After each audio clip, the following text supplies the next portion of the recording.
My trick to stuffing a burger with cheese in this case. I guess it could work with anything. We'll get into all that, and we're using a pimento cheese today. I'll tell you what that is in just a second. Then at the end of the video, also keep it here, pretty cool teaser for a video from Thrillist that you ought to check out. So what is a pimento? No, it doesn't. They're actually, these things are stuffed inside of olives. They're not part of the olive.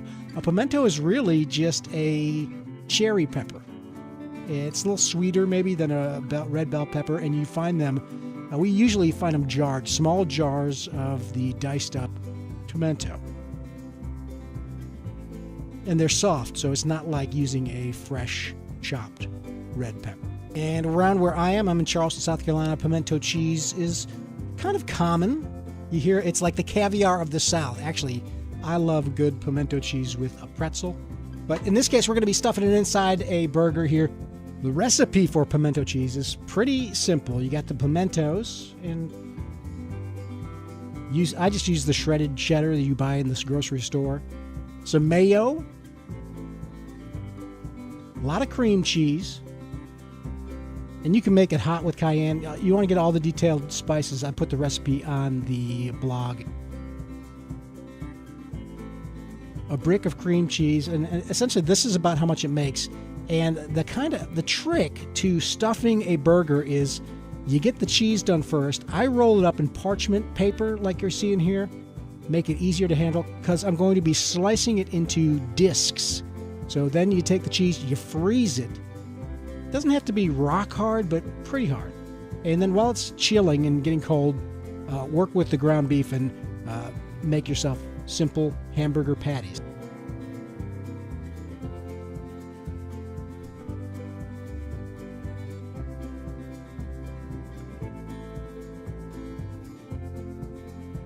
Here's the trick to stuffing it. First off, a basic 80-20 ground beef.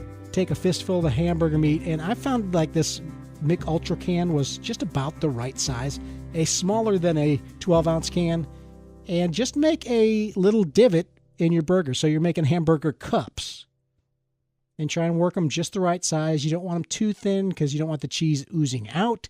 And the trick will be we're going to take the cold cheese and just place it inside these cups of hamburger meat.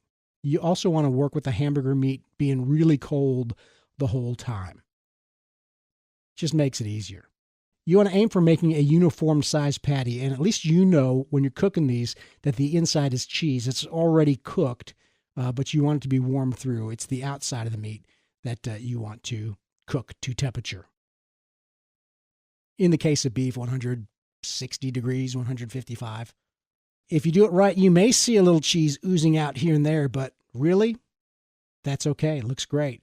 The pimento stuffed burger, you can do it with any sort of cheese as well. Just get the right size to insert inside your burger cup. That's it. Stuffed hamburgers with cheese. The one thing I've never really tried, and now I've got to try it, is dry aging steaks and meat. You got to see this new video from our friends over at Thrillist, where Dave takes a deep dive along with New York City steakhouses on how they dry age their meat. Take a look now. It's at Thrillist, and go ahead and subscribe to the YouTube video. And if you want my free cookbook, there's a link to it in the description of this video here, or just head on over to www.barbecuetricks.com.